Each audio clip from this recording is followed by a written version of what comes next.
Hola, ¿cómo están? ¿Qué Nuevamente tal? en una nueva edición de Nudos del Pasado. Hoy tenemos un invitado de lujo también, al señor Rubén Furman, que ha investigado sobre la Alianza Libertadora Nacionalista. Rubén, ¿cómo estás? ¿Qué tal? Díaz, ¿cómo estás vos? Bien, bien, bien, contento de que esté con nosotros. Rubén, ¿qué nos puede decir de la Alianza?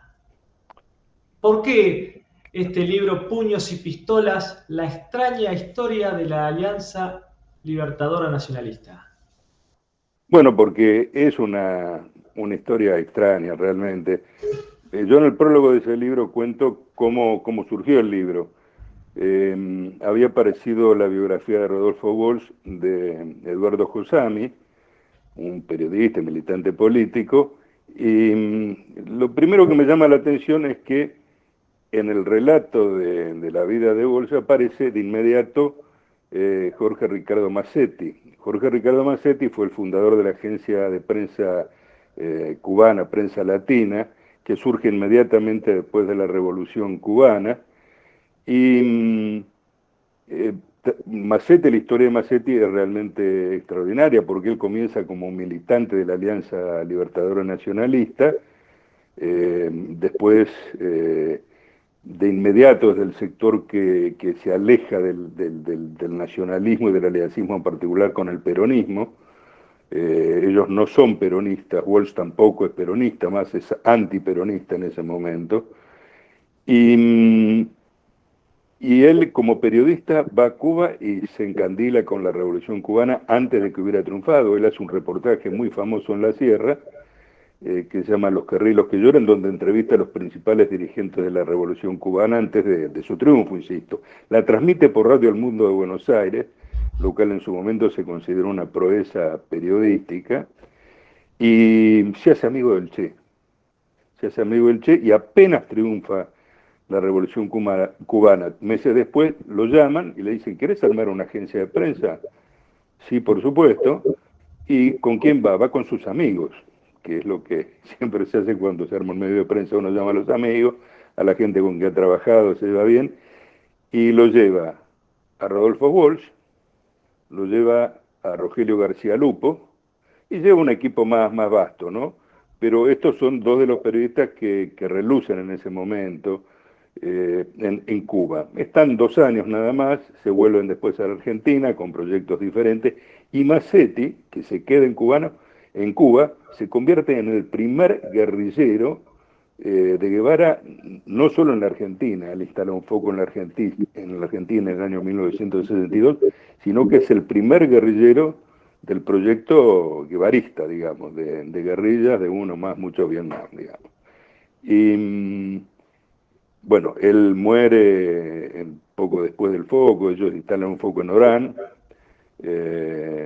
no tienen virtualmente ningún enfrentamiento, tienen algunos, pero no son escaramuzas, y en realidad la guerrilla, Macete adopta el nombre Comandante Segundo, que en la prensa de esos días fue un nombre que repicaba. ¿Por qué se llamaba Segundo? Porque el primero era Guevara.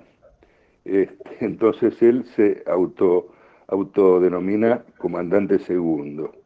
Mueren, no se sabe el destino, algunos sobreviven y llegan, vuelven a Cuba en algunos casos, otros son detenidos acá, pero bueno, y eso hace muy rara la historia de este grupo que era nacionalista facho, para decirlo con propiedad, en los años 30. Entonces comencé a inquirir sobre cómo se había conformado ese grupo. De casualidad, o no de casualidad, García Lupo se enteró de que yo estaba por trabajar este tema, me ofreció un contacto que él mantenía, que era con Emilio Gutiérrez Herrero, que era un fundador de la Alianza, era el último fundador vivo de la Alianza, porque todos murieron.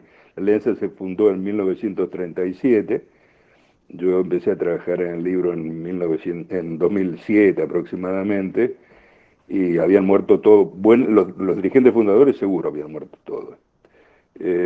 Entonces, bueno, Gutiérrez Herrero era un señor muy mayor, ya falleció, vivía en Montevideo porque él se había hecho antiperonista y en el año 50 se había exiliado en Montevideo, quedó radicado allí para siempre y bueno, tuve que esperar un tiempo y lo pude entrevistar y me contó lo que recordaba con bastante lucidez, porque recordaba con mucha lucidez los años 30, donde él había sido primero un dirigente juvenil de lo que llamaba, de lo que fue el grupo más importante que dejó la Alianza, que fue la Unión Nacional de Estudiantes Secundarios, que la asimiló luego el peronismo. Eh, de esa Unión Nacional de Estudiantes Secundarios surge la Alianza de la Juventud Nacionalista, que es el primer nombre de la Alianza Libertadora. Alianza de la Juventud Nacionalista surge bajo el impulso del uriburismo, o sea, del nacionalismo extremo militar. Lo que me cuenta Gutiérrez Herrero es que un general que había sido la mano derecha de Uriburu durante su dictadura, el general Molina, es el que los anima a que unan aquellos sectores nacionalistas que se habían identificado con el gobierno de Uriburu, y en el año 37 fundan esta agrupación. La funda un cualunque, alguien que desconocido, Juan Queraltó, que sigue al frente de la Alianza hasta el año 52, donde lo reemplaza el más famoso dirigente de la Alianza peronista, que es Kelly, Patricio Kelly, que era realmente, para decirlo finamente, un matón sinuoso. Y si era había armado dentro de la estructura de la Alianza, pero ya durante el peronismo, lo que él llamaba el Comando Nacional Anticomunista, y era un grupo violento digamos, que ejercía las mismas prácticas políticas en la calle que había ejercido siempre la Alianza, pero en función del peronismo, ¿no? Porque Kelly era un soldado del peronismo, por así decirlo, y su agrupación... Es un particular personaje. Casualmente hoy hablaba con mi padre yo y no sé cómo apareció una imagen de Kelly en la televisión y le decía, Kelly es para hacer una película, la vida que ha llevado y los hechos en lo que ha participado es para una película de Hollywood. Sí, el más espectacular es la fuga del penal de Río Gallegos, cuando después de la revolución del 55, la revolución, el golpe del 55, los principales dirigentes peronistas que no se habían escapado, pero estaban los principales, estaba Jorge Antonio, estaba Cámpora, Estaba Cook también. y estaba Cook, estaba Kelly, y todos ellos primero los llevan a Ushuaia y después los llevan a Río Gallego, y de allí logran fugarse de una manera espectacular, porque, bueno, parece que la plata de Jorge Antonio jugó un rol importantísimo en esa fuga, porque le pagó convenientemente a los carceleros que le permitieron salir todos, que los esperaban unos coches que habían comprado, alquilado, y cruzaron la cordillera. Y bueno, de allí fueron la mayoría trató de unirse a Perón, que estaba en Venezuela. Kelly va a Venezuela. Hay una crónica, esto que vos decís, de qué personaje que en ese momento era muy seductor, después un poco se comprendió más su historia, ¿no? Pero era casi una especie de Robin Hood, el tipo que desafiaba a todo, porque además tenía esa potencia discursiva, el tipo. Y García Márquez le hizo un reportaje elogiosísimo, porque lo habían mandado, él trabajaba en el diario El Espectador, y lo mandan a cubrir, a producir los primeros fugados que habían llegado a encontrarse con Perón, y bueno, el atractivo es Kelly. Y entonces le hace una crónica de Kelly, que es enamorado del personaje, ¿no? No sé si en la película luciría tanto, porque en realidad Kenny es la mejor expresión, digamos, de lo que yo en el libro denomino el nacionalismo de acción. Es un nacionalismo muy poco ideológico, basado en consignas, eh, que olvida los programas, digamos, y además el peronismo lo licúa totalmente, es decir, como licúa el peronismo es un antes y un después, ¿no? Es decir, se reagrupan todas las fuerzas políticas e incluso el nacionalismo. Y entonces, bueno, Kelly juega un papel en ese momento, ni siquiera de entrada. Él cuenta en alguna autobiografía, no escribió Kelly, pero hizo algunos reportajes autobiográficos, uno muy conocido en la revista Gente de aquel entonces, eh, donde el tipo cuenta que el 17 de octubre él estaba preso. Pues le preguntaron qué había hecho el 17 de octubre y dice, no recuerdo porque yo estaba preso en ese momento, porque días antes había participado en una trifulca y lo habían detenido. Y bueno, es un personaje sinuoso, digamos, sus compañeros de aquel entonces. Yo tuve la suerte de hablar bastante con García Lupo, que lo detestaban. El grupo de García Lupo, Rodolfo Bosch, lo detestaban. Esa es la otra cosa curiosa, ¿no? Este anciano dirigente, el fundador, era un falangista, se reivindicaba como tal. Es decir, seguía las ideas corporativas de Primo de Rivera. Incluso yo por eso al libro lo titulé Puños y Pistola, que es parte del manifiesto de lanzamiento de la Falange Española de José Antonio Primo de Rivera, donde dice, bueno, nosotros discutiremos nuestras ideas, pero llegado el caso las vamos a defender con puños y pistolas. Es decir, política sí, pero fundamentalmente acción. Sí. Llegado el caso, acción. Y este grupo era básicamente un grupo de acción, no era un grupo ideológico, que es lo que en un muy famoso comentario les endilga a Rodolfo Walsh. Walsh en algún momento blanquea que él había sido aliancista. En el año 71, cuando a partir del año 69, cuando él ya se incorpora por invitación directa de Perón, él va a España y Perón les propone que arme con Ongaro, que arme un periódico de la Secretaría de los Argentinos, y entonces él se siente obligado a blanquear y dice, bueno, yo de alguna manera estuve vinculado al peronismo.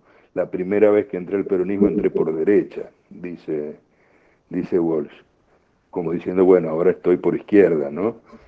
Y ahí dice que, bueno, que era un grupo, él dice, viéndolo hoy, es la mejor creación del nazismo en la Argentina. Para decir, Walsh tenía la impresión de que la agrupación a la cual había pertenecido era parte de lo que en esa época se llamaba la quinta columna. Es decir, era una creación de la embajada alemana, financiada por la embajada alemana, y que cumplía una función de difusión de las ideas filonazis en la Argentina. Ese problema no se les escapó a los servicios de informaciones aliados en ese tiempo. El servicio de inteligencia inglés siguió activamente las actividades de Alianza a ver si efectivamente era un grupo financiado por los nazis o era un grupo de nacionalistas locales. Ellos llegaron a la conclusión de que no, además en la Argentina hubo muchos elementos, porque hubo un partido nazi, hubo celebraciones nazis, y donde esta gente no estaba, y esta gente siempre dijo, nosotros no éramos nazis, éramos nacionalistas. El conjunto de ideas eran corporativas, incluso como contaba Gutiérrez Herrero, que eso también es curioso. Gutiérrez Herrero era el ideólogo, es el tipo que ponía ideas.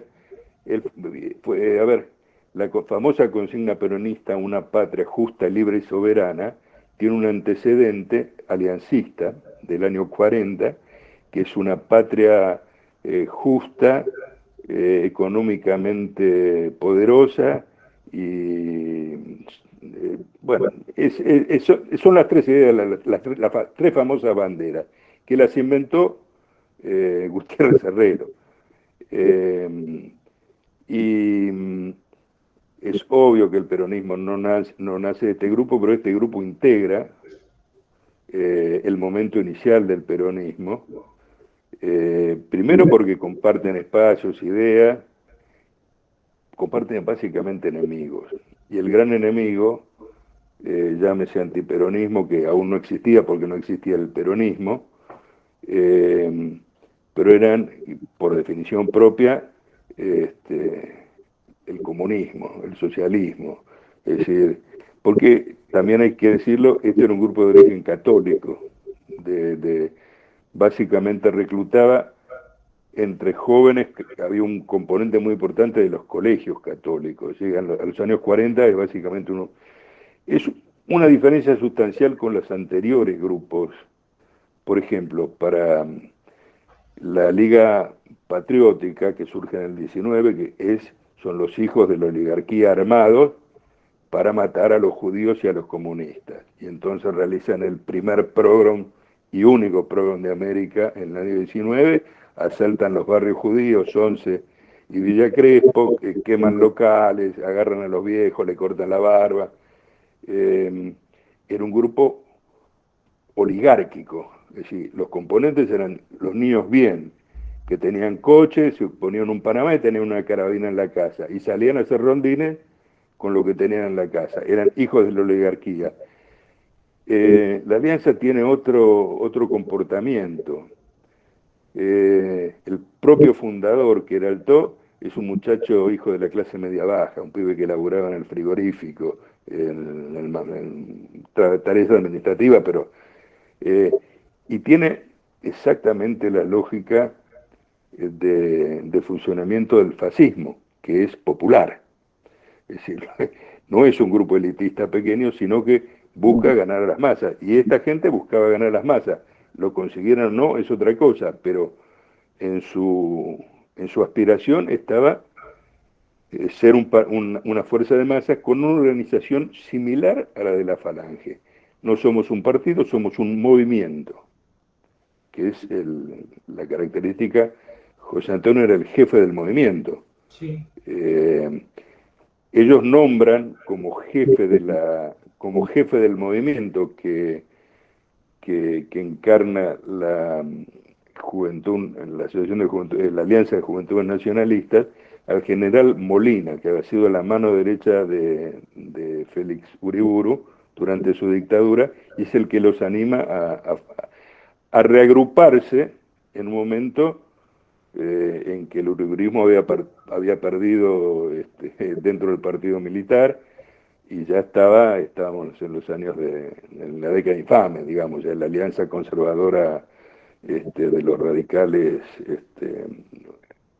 unionistas, digamos, y la alternancia entre un gobierno presidente conservador, otro radical, es decir, lo que un aliancista, o más que un aliancista, un proto-aliancista, un periodista, bueno, se me escapa el nombre, Torres, bautizó fue el que le puso el nombre a la década infame, fue el que dijo, esta es la década infame.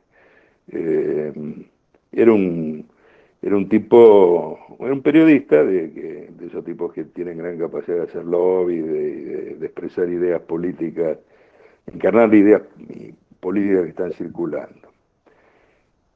Volviendo al origen, Walsh dice, este grupo no tenía nada que ver con los irasustas, no tenía nada que ver con José María Rosa, no tenía nada que ver con Scalabrini, no tenía que ver...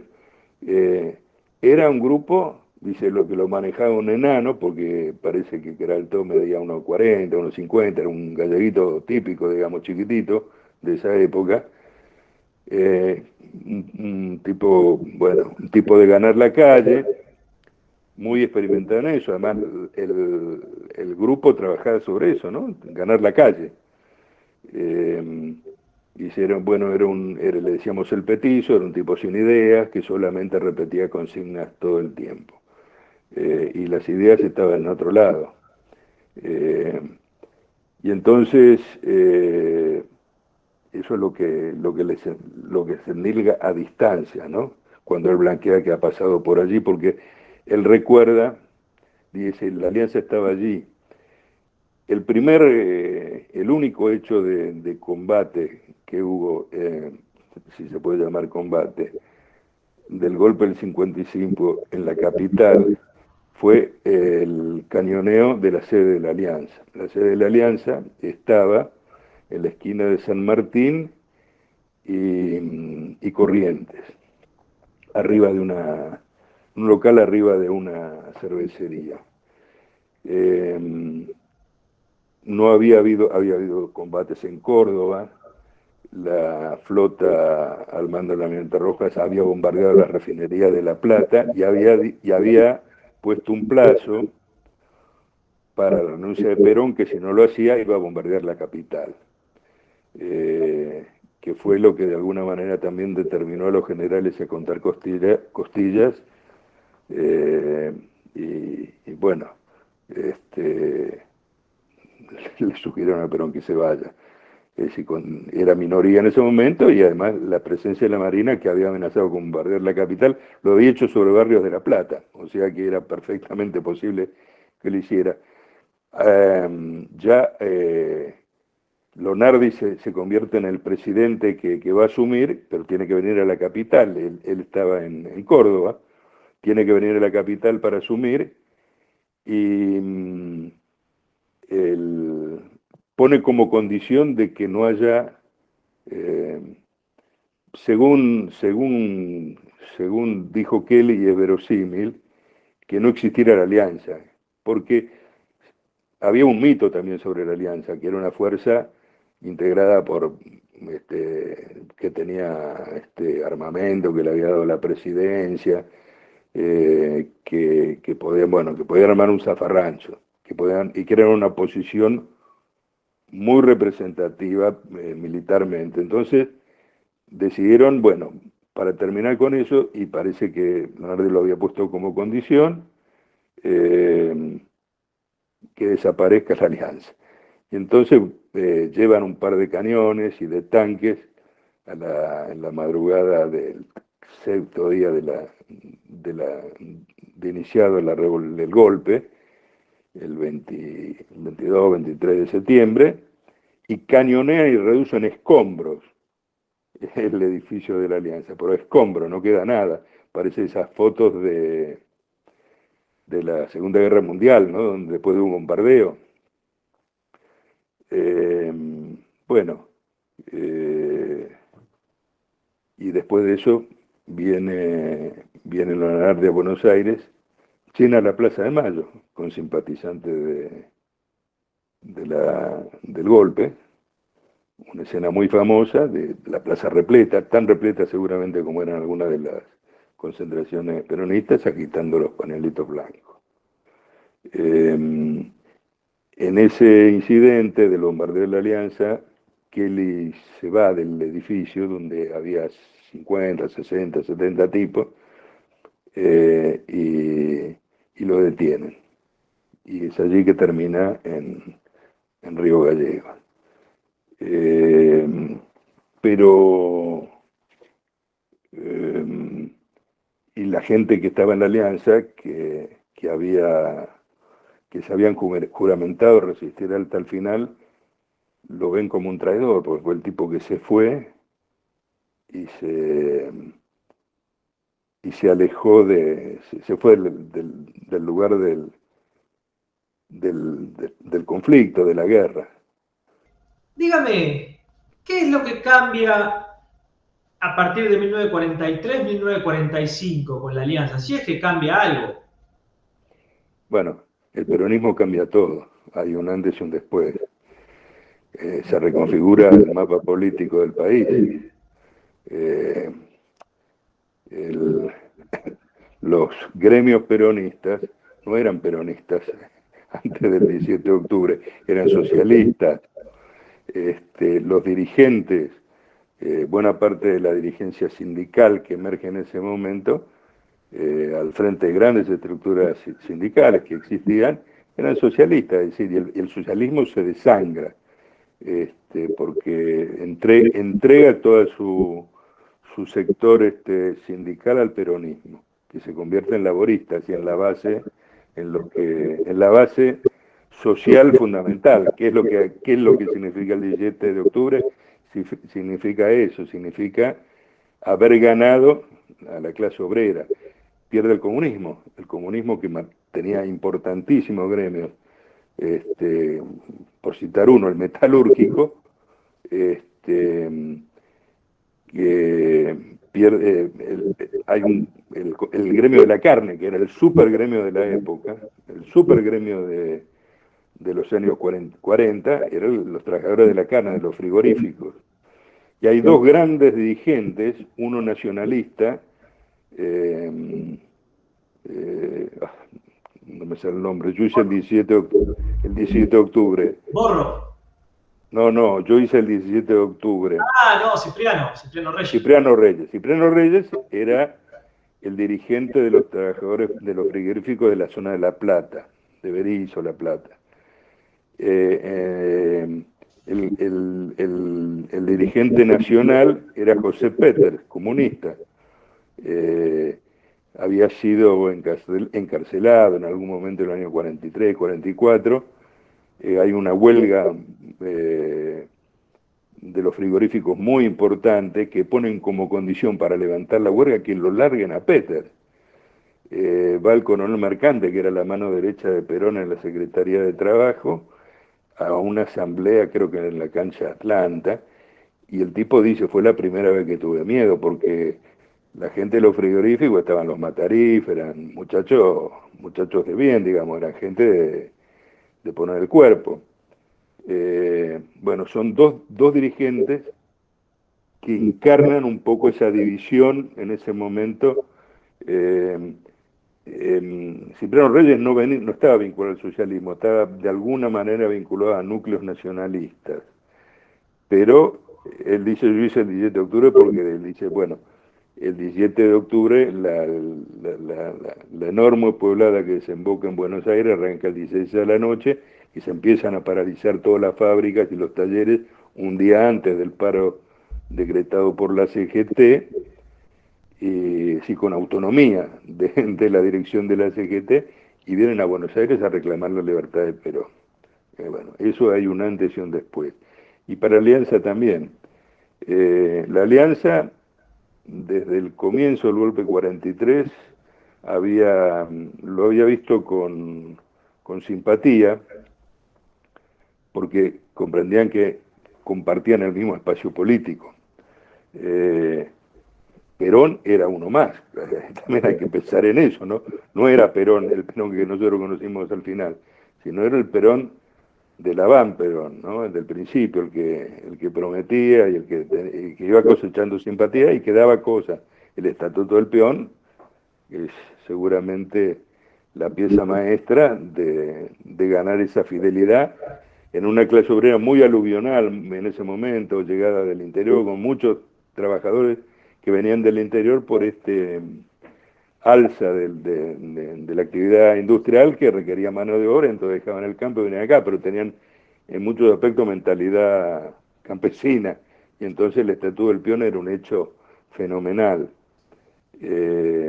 Bueno, en otros gremios más consolidados que les dio, no sé, las vacaciones, el aguinaldo, yo qué sé, una cantidad de beneficios.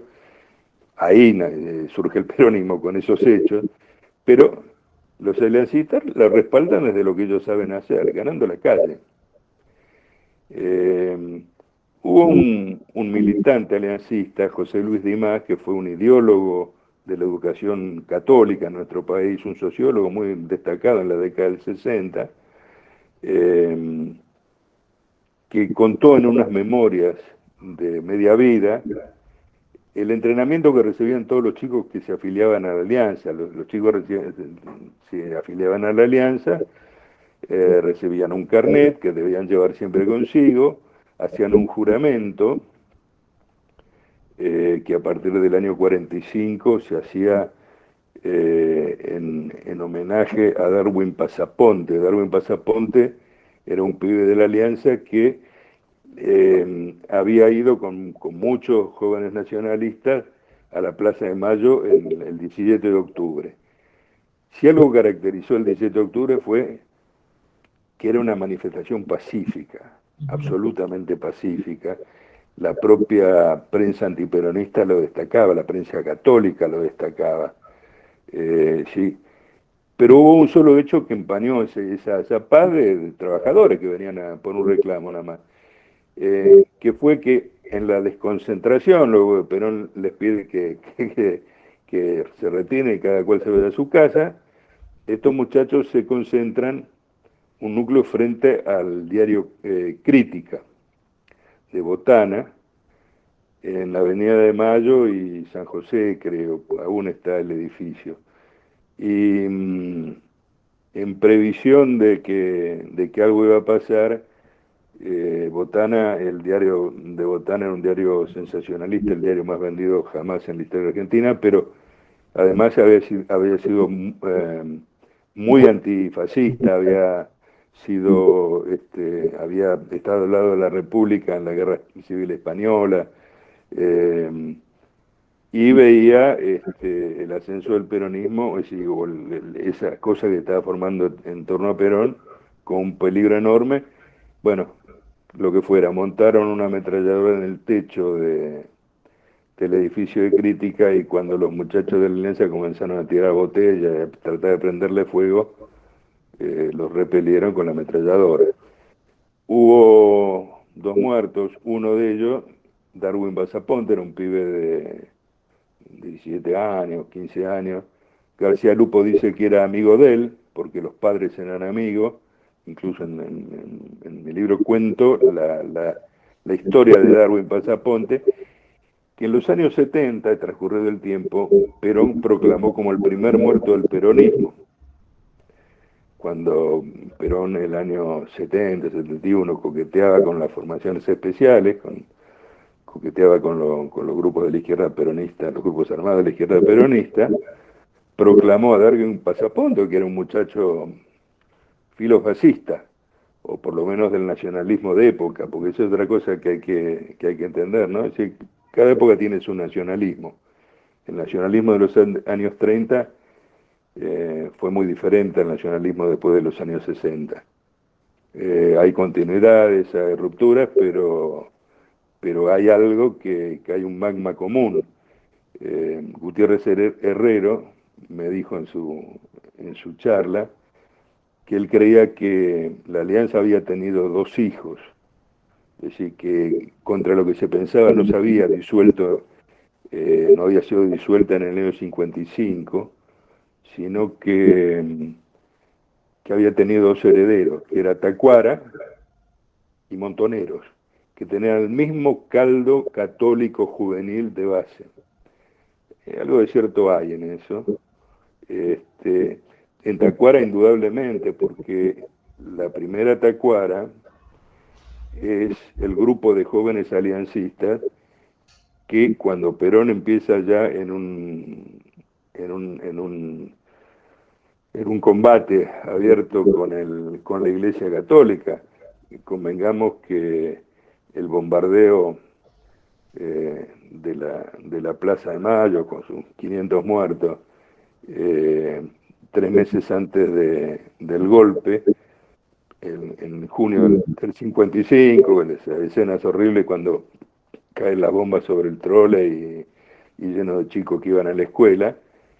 Ese es los aviones que bombardearon, llevaban bajo las alas la cruz y la B del Cristo vence. Era parte del enfrentamiento de Perón con la iglesia manifestada dentro del ejército. Es decir, que el golpe del 55, en rigor, es un golpe militar eclesiástico, porque cuenta con el pleno respaldo. Es decir, Perón había asumido había llegado al gobierno en el 46 con el apoyo de la Iglesia Católica, porque entre las medidas que había adoptado el golpe del 43 era establecer la educación católica obligatoria en las escuelas, contradiciendo el lema laico de la educación primaria y obligatoria en la Argentina, la ley 1420. En los colegios se daban clases de religión, aquellos chicos que no eran católicos se retiraban del aula, tenían el derecho a retirarse del aula. Eran maltratados, señalados, lo que fuera. Y bueno, a la hora de evaluar las conveniencias de qué lado ponerse, la Iglesia no tuvo duda. Perón venía era el emergente de ese golpe finalmente, y no manifestaba oposición a eso. O sea que la Iglesia lo apoyó, y así como lo apoyó, lo volteó. Porque cuando se le pone de punta, bueno, todos los dispositivos culturales y políticos que pone una fuerza como la Iglesia se ponen en función de derrocar a Perón, denominado como un gran apóstata que quiere imponer el culto a la religión de la mujer, bueno, todas las cosas que más o menos uno imagina que se podían decir en esa época.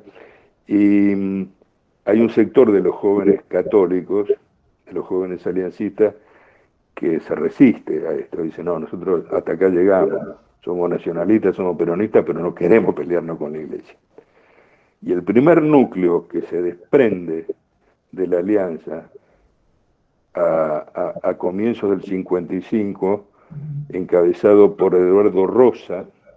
Eduardo Rosa era el hijo de José María Rosa, un intelectual nacionalista peronista, que era militante aliancista. Y ellos se desprende un grupo de muchachos que no quieren participar. En ese grupo participa un poco más tardíamente, pero Joe Baxter. Joe Baxter termina siendo un famoso guerrillero del ERP, digamos. Son las historias un poco raras, digamos, que nos ocurren a nosotros, y creo que ocurren en todos lados, ¿no? Joe Baxter después tiene una vida en el exterior, esa época que anda por España, por Europa, termina en Chile. Sí, en ese momento él tiene una vida también, ¿cómo se llama? Extraordinariamente rica en hechos, porque creo que él participa en varios operativos de cuando cuando la tacuara se divide en algún momento, en el año 56 comienzan a dividirse, en el 58 se dividen definitivamente, hay un sector que sigue apegado al catolicismo y hay un sector que dice no, nosotros somos peronistas, somos resistencia. Surge el movimiento revolucionario tacuara. Y por el otro lado, los nacionalistas católicos de derecha, es decir, referenciados bueno, en algunos sacerdotes que tenían manifiesta influencia. Y bueno, Baxter se incorpora al movimiento revolucionario, pero al movimiento revolucionario tacuara, y bueno, después se hace todo un recorrido, un tipo que está en Vietnam, digamos, que, bueno, es una historia también así de aventurera, por así decirlo, ¿no? Pero vinculado a esta cosa, esta demanda de acción, digamos, que caracteriza a la fuerza, ¿no? Es decir, no es una fuerza de pensadores, que es algo que observan no solamente Walsh, sino José Luis de Imas, un intelectual católico de derecha, podríamos decir, muy influyente en el ámbito de la educación católica, antiperonista, ya en el 55, muy antiperonista.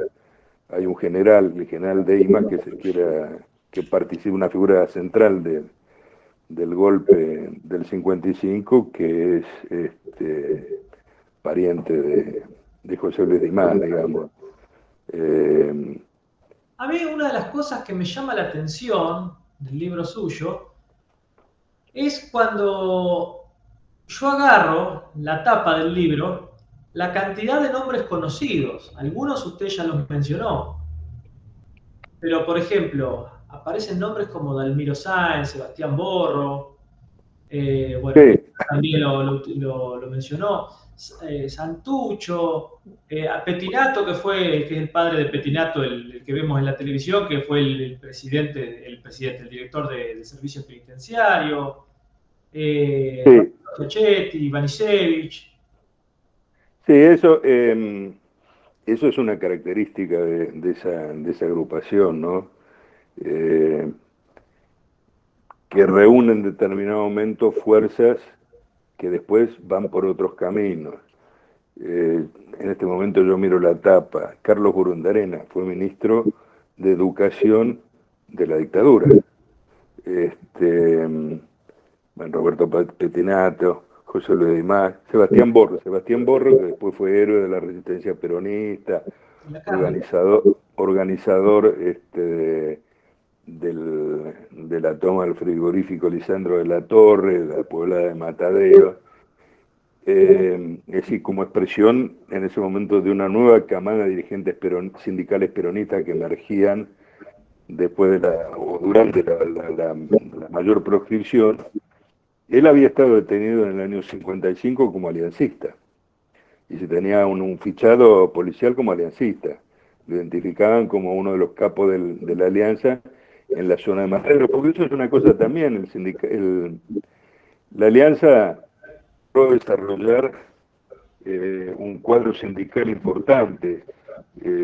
Yo logré hablar con algunos coetáneos de la alianza, de esa última alianza, ¿no? De aquellos que creían que efectivamente si venía un golpe, la Fundación Eva Perón les iba a entregar armas para resistir el golpe.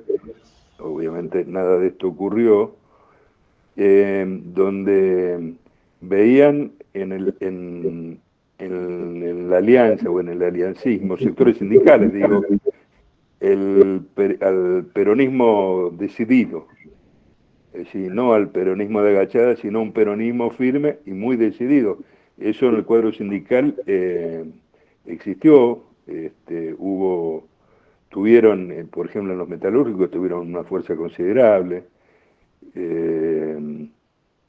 Bueno, todo esto terminó con el golpe, pero 3 meses antes, cuando fue el bombardeo de la Plaza de Mayo, el golpe que había comenzado a desarrollarse y que había sido organizado por la Marina, básicamente comandos civiles radicales y básicamente radicales y católicos, y el apoyo central de la Marina. Hubo un pelotón de la Infantería de Marina que atacó la Casa de Gobierno, fue repelido los granaderos, que siguen siendo la custodia presidencial, pero hubo un tiroteo muy recio allí, y los muchachos de la Alianza, en ese momento, sin ningún armamento, ¿no? Simplemente con presencia física, fueron hacia la Plaza de Mayo. Yo tengo un relato de un participante de esos hechos que, bueno, lo primero que hicieron, marcharon sobre los tanques leales hacia el Ministerio de Marina, que es donde ahora está la prefectura. Allí se suicidó el almirante Gargiulo, que era el jefe de la Armada, que con su suicidio confesaba que había sido un activo participante de eso. Los aviones que bombardearon la Plaza de Mayo eran aviones navales o tripulados, ¿cómo se llama?, comandados por pilotos navales que los habían tomado en la base del ejército. Uno de esos pilotos era el hermano de Rodolfo Walsh. Rodolfo Walsh no quería ser periodista, quería ser aviador. El que logró ese cometido fue el hermano, y pasó a la historia por un hecho trágico y terrible, haber participado del grupo de aviadores navales que bombardearon la Plaza de Mayo. Esa noche ese hecho tuvo vuelto, como se dice en la calle, Sí. porque después de rodear el edificio de la Marina, que se suicide Gargiulo, se quemaron una decena de iglesias en la capital, incluso la curia metropolitana frente a la Plaza de Mayo. Los muchachos de la Alianza tuvieron muy activa participación en eso. También quemaron locales políticos, pero lo fundamental fueron las iglesias. Se quemaron las iglesias, y es porque era quien había promovido ese conato de golpe fracasado en ese momento, ¿no? 3 meses después se impuso. Pero en ese momento era incluso bueno, el hecho que te comentaba de los aviones con la Cristobense en las alas, definitorio, no queda ninguna duda de cuál era el espíritu que animaba y la fuerza que respaldaba esa sonada, ¿no? Ahí los nombres hay conocidos y desconocidos. Por ejemplo, hay gente que son poco conocidos. Mario Alcántara. Mario Alcántara fue un tipo de la AAA. Bueno, a eso iba. Usted sabe que yo hace un tiempo leyendo sobre lo que fue la derecha peronista en los años 70, porque siempre se habla de la izquierda peronista, pero la derecha peronista a veces no es tan investigada. Y los principales cabecillas digamos, los culatas de los sindicatos, los principales cabecillas de todo este movimiento universitario de derecha y demás, era gente salida de la Alianza. Como usted dijo... Eran gente que venía, en realidad, que había hecho un recorrido, porque en realidad salieron de Tacuara. Tacuara retomó algunos de los temas originales del aliancismo. Uno era el antisemitismo. Sí. El antisemitismo del aliancismo era proverbial. Por eso Walsh dice no podían triunfar en una ciudad donde había demasiados judíos, como la capital, ¿no? Es decir, eran naturalmente enemigos. Pero ese antisemitismo fuerte, digamos, resurgió en la década del 60 con los tacuara, cometiendo atentados a instituciones judías, quemando, tirando bombas de alquitrán, bueno, yendo a buscar el Ronia, digamos, y pues también le respondían, no es que se le llegan de arriba, pero retomaron esa cosa de grupo de acción que tenía en los años 30, 40, y que José Luis Dimas contaba que en el local de la Alianza, que él se había afiliado, y entonces llegó y lo mandaron, había un suboficial del ejército que les daba instrucción. ¿Instrucción de qué? En cachiporra. Les enseñaba a manejar una cachiporra y alguna cosita como manejarse en la calle y los largaban a la calle. ¿Cuál era la tarea? Dice, él lo contaba en primera persona, porque le había tocado hacerlo. ¿Te afiliaste? Bueno, tenés que ir a la puerta del diario La Prensa y promover un debate sobre algún tema que en ese entonces no había medios electrónicos, sino que las noticias, las primicias, se anotaban en pizarras en las puertas de los diarios, en los grandes ventanales que tenían los diarios. Entonces vos ibas a la puerta de la prensa, en los ventanales estaban las pizarras con las noticias y promovías alguna discusión. Y entonces de inmediato empezaba la discusión, bueno, y iba escalando, escalando, y la misión de los muchachos era hacerlo escalar hasta que se armara un despelote atómico y pudieran acusar al que no defendía, no concordaba con ellos, de comunista, y entonces se armaba una pelotera, y para eso Esteban Cachiporra, porque ahí llegaban todos los que estaban esperando en los alrededores. Esto lo contaba él en primera persona, ¿no? Que él contaba incluso que él, la primera vez que lo hizo, cuando llegó tuvo miedo, le dio miedo porque no tenía otra cabeza. Una cosa era simpatizar con el aliancismo, incluso con el peronismo naciente, y otra cosa es ir a participar de una provocación de esas características. ¿Con qué él es diferente?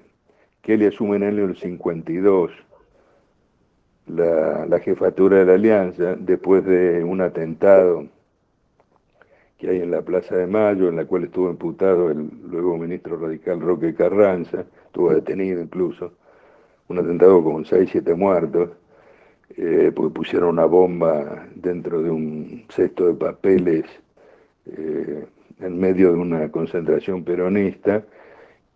Esa noche se quemaron varios locales políticos, entre otros la sede del Partido Socialista, la sede del radicalismo de la calle Tucumán, la sede del Partido Demócrata en la calle Rodríguez Peña.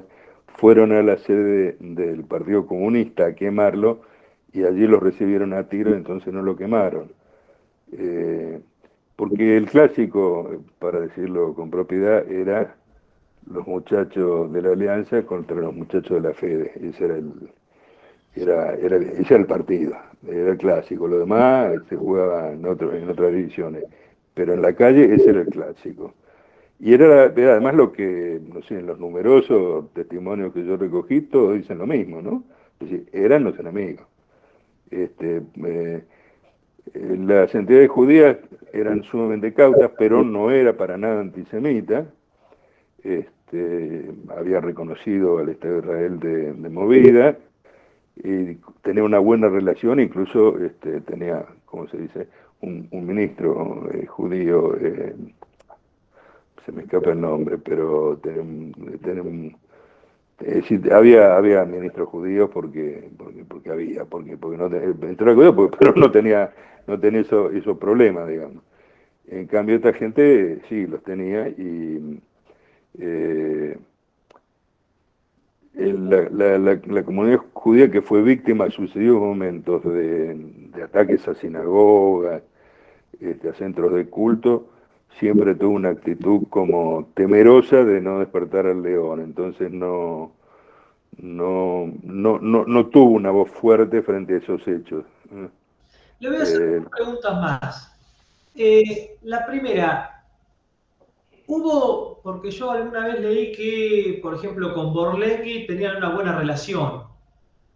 ¿Hubo así funcionarios o gente que estuvo muy allegada a la alianza? ¿Funcionarios de la década del 40? Borlenghi había sido socialista. El ministro de Interior de Perón había sido un dirigente socialista. En realidad había sido asesor de la Unión Ferroviaria. El asesor, como se llama, legal más importante.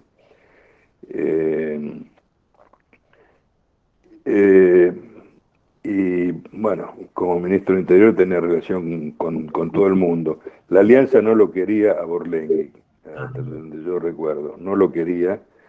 Y más, en algún momento promovieron su destitución, pero bueno, era una pieza clave del armado político de Perón, además era un tipo eficaz, culto, yo que sé, este, tenía muchos atributos para estar allí. Es decir, no era un invento, yo que sé, este, no me sale el nombre, pero el que fue dos veces eh, Quijano, el vicepresidente de Perón en las dos presidencias. Bueno, era una concesión a los radicales, eh, hubo radicales muy importantes que se plegaron al peronismo.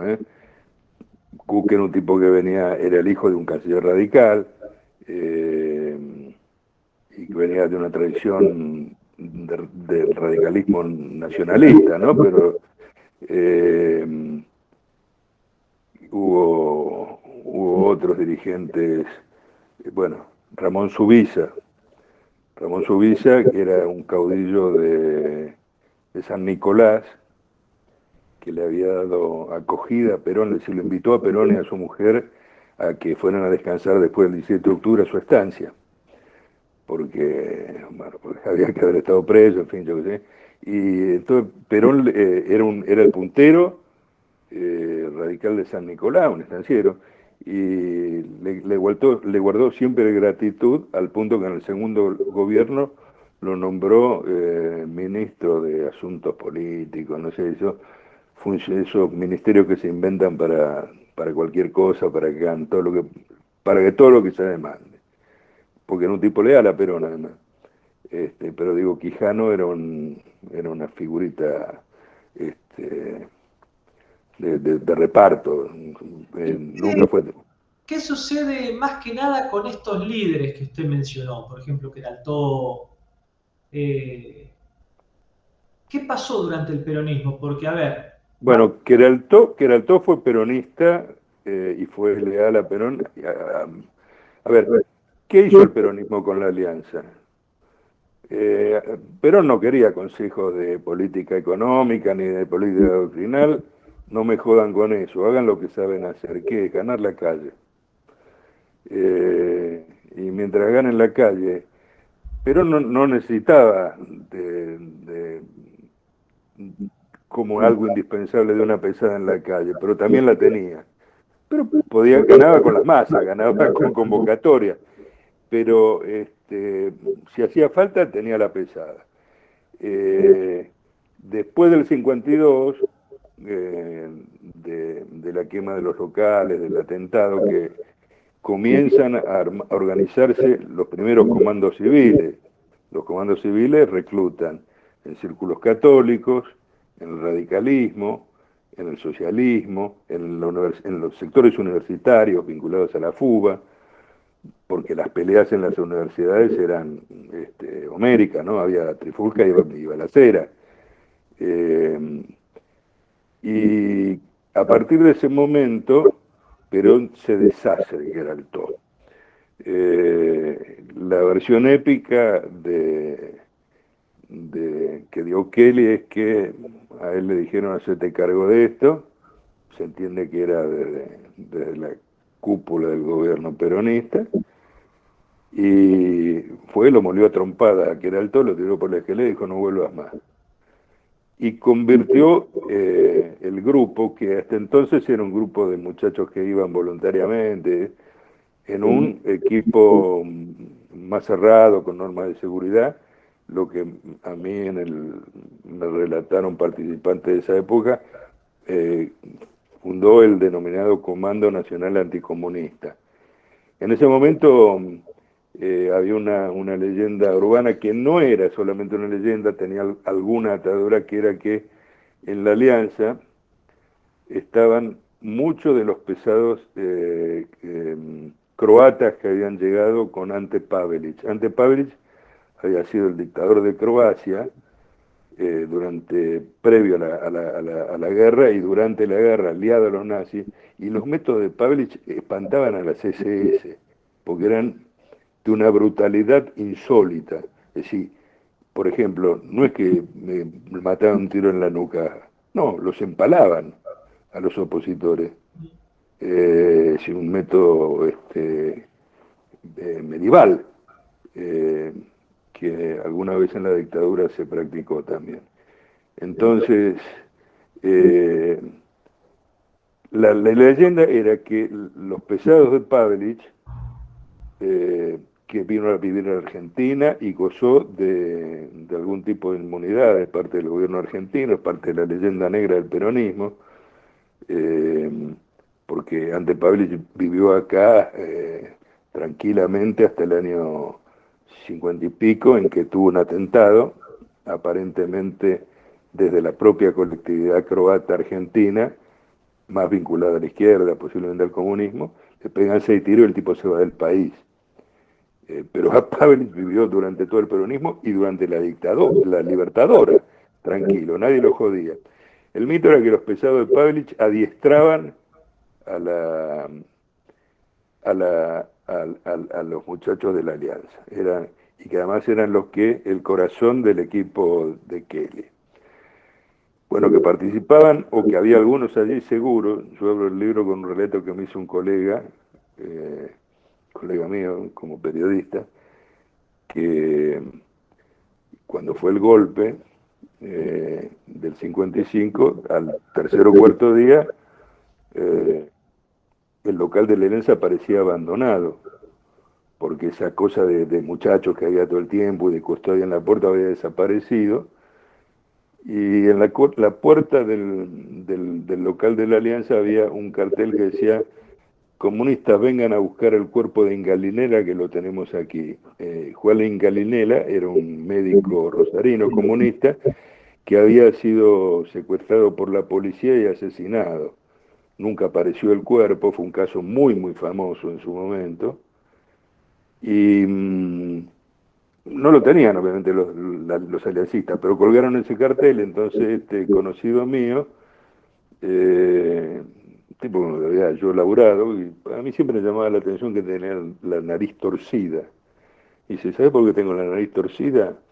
Porque ese día yo subí con otro compañero, subimos los escalones hasta la puerta de la Alianza.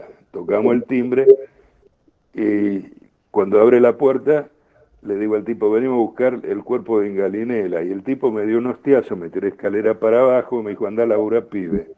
Y dice: para mí era croata, porque hablaba medio arrevesado. Se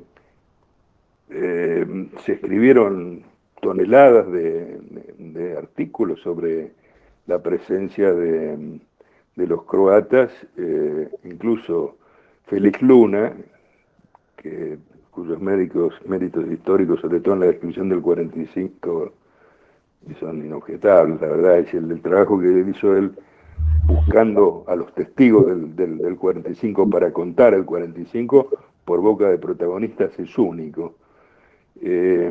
Escribió un libro que lo desmerece, se llama La Noche de la Alianza, y donde relata la fábula de los aliancistas dispuestos a repeler el ataque del ejército y llegan a ver lo que es bueno.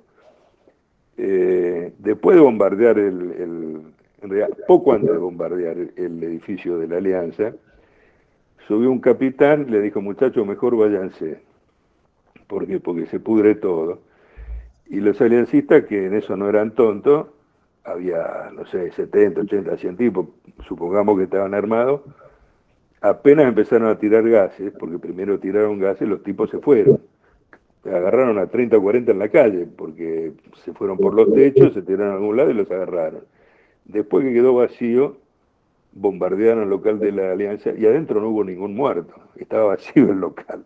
Claro. Y si no encontraron nunca ningún muerto. Y si no había ni muertos, ni arsenales, ni nada. Los tipos, cuando le dijeron váyanse porque está mal, se fueron. No sé si habría tanto croata. El libro es parte de la fantasía de la época. La Noche de la Alianza eran los croatas defendiendo su local. Pero no, es parte del mito urbano de esa época. Bien, bueno, Rubén, ha sido un gustazo tenerlo con nosotros. No, el gusto ha sido mío. Bueno, y a ustedes los espero en 7 días. Chao.